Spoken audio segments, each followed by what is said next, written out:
Dragi svi koji gledate moje videe, evo da podijelim s vama jednu temu koja mi se čini dosta važna.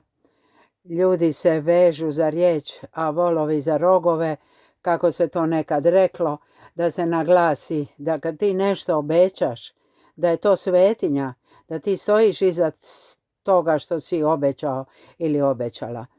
Međutim, koji put se dogodi stvarno da uz najbolju volju se nešto izjalovi, pa samo moramo obavijestiti tu osobu, objasniti, reći zašto ipak nismo uspjeli, iako smo imali dobru namjeru. Što prije objasnimo, što prije kažemo, ta će iznevjera biti manja, odnosno osoba će imati vremena da se snađe i da to što smo mi toj osobi obećali, da ona nekako proba na neki drugi način riješiti.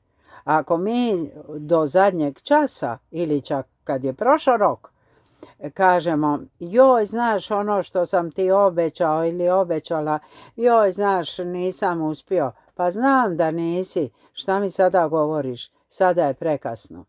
Treba pogledati čovjeka u oči, to je najvažnije, i treba reći, nije ti kod mene obećanje ludom radovanje, nego znaš, unaprijed ti govorim, dogodilo mi se to i to, iskompliciralo mi se, nažalost neću moći izvršiti svoje obećanje, pa ti govorim unaprijed, tako da znaš i tako da se snađeš.